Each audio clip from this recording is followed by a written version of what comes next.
have joining us now Sandra Musa, a constituent from Kogi State. Madam Musa, it's good to have you on the program this morning. Thank you. Good morning. Good morning to you too. I'd like to jump straight into the matter. Why have you suddenly lost confidence in the representation of Senator Natasha Akpoti-Uduaghan? Just her suspension is just barely a month, and you're already, recalling her. Where are her constituents already considering? Were her constituents already considering recalling her before this process began? Thank you very much. Good morning once again to everyone in the studio. Good morning. Like you rightly said, that I am from the constituents, and that is why we're speaking out. And we're speaking out as people who believe that we should be portrayed in a beautiful way, and as people who are law-abiding. One thing I want you to know is that our sister is very loved. She's someone that a whole lot came out to vote for her, and it tells how much she's loved and accepted. It's only because the way the issue turned out. If only we had stayed by the issue, which was my seat was changed. Why was my seat changed without my consent? Like I said some time ago, that would have, even for me, earned her a star. I do understand that sometimes when things are changed about you without your consent, it could give you some level of discomfort because your mindset would have been tampered with in a way, consciously or unconsciously. But the way the event is turning out is what is our concern. It's why we're feeling that no, this is not the way. Issue of sexual harassment against the president of the Senate. Is that what you're saying? Not, if you're saying the issue of sexual harassment, honestly speaking, as a woman, that is not something to be taken lightly. And if she has her evidence, we would stand by her like we have always done from the very beginning. This issue of sexual harassment, it's a personal thing, and I would not want to dive into it.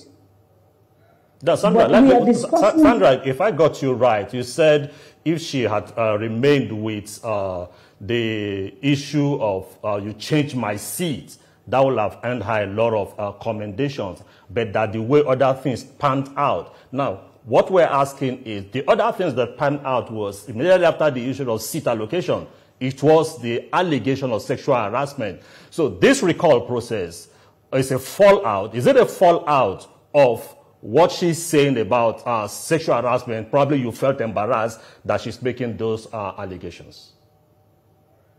Well, if you're talking about sexual harassment, like I rightly said, it is a personal thing.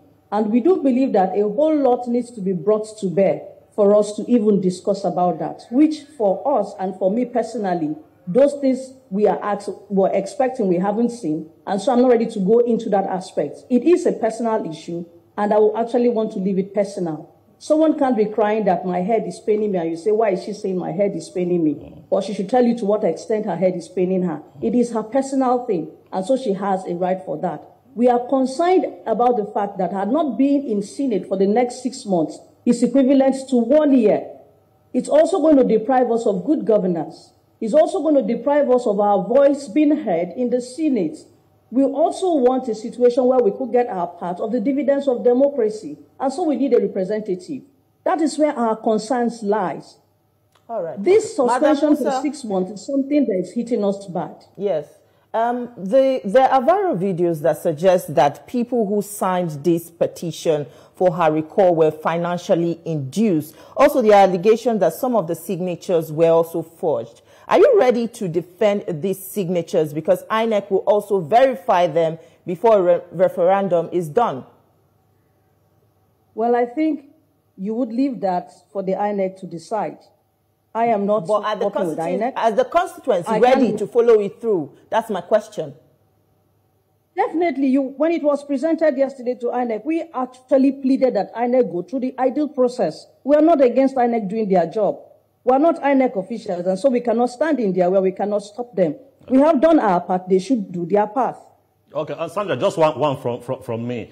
Now, you rightly said that your worry is for the next 6 months, the Kogi Central will not be represented in the Senate, and you are worried about that. Now, somebody will want to think that, don't you think approaching the Senate and asking for the months, the sanctions to be reduced will have been a better option, because you said she's loved by her constituents, you voted for her, she's done well. And so you think recalling somebody that has done so well for her constituents is the best way, rather than asking the Senate that this punishment, sanction on her, is heavy, why not reduce it so that we can be fully represented? Thank you. I told you that she is loved by her people. That was my statement, that she is loved by her people. If you ask me, as a constituent, has our sister come back to tell us that this is what is happening? The answer is no. So it means that, as it stands now, she hasn't even come to us to tell us that, okay, look at what's happening. And then we can now step in and say, no, don't do this, no, do this. So we are also people who are watching and seeing the way events are turning out, and then we're taking options we feel is best for us as the situation is going. And that's where we are at now. Well, Madam Sandra, fingers are pointing towards some prominent politicians in Kogi State with vested interest who are determined to recall Senator Natasha Akpoti-Uduaghan. There are also widespread speculations that the former governor of Kogi State, Yaya Bello, may be the man pulling the strings behind the scenes. Well, I wish they would come to understand that you don't fight people that have grace. If you agree with me, the former governor of Kogi State has got a lot of grace. A lot has been said against him. A lot has been said to pull him down, but God keeps preserving him and causing him to rise. In politics, you will hear a whole lot of things. Do they have proof? Can it be verified? Can they stand to what they are saying? And where do they see such a thing happening? He's having his rest and he's peaceful where he is. I beg Nigerians to allow him take his rest. It's been a whole lot serving the state for 8 years, and I think it's time for him to take his rest. So you're saying let that Nigerians no politician influencing this process with vested interest? Sorry, come again? I said, are you saying that there is no politician behind the scene, you know, fueling this process that has a vested interest in taking over that seat? It is not a constituency matter. Okay, just before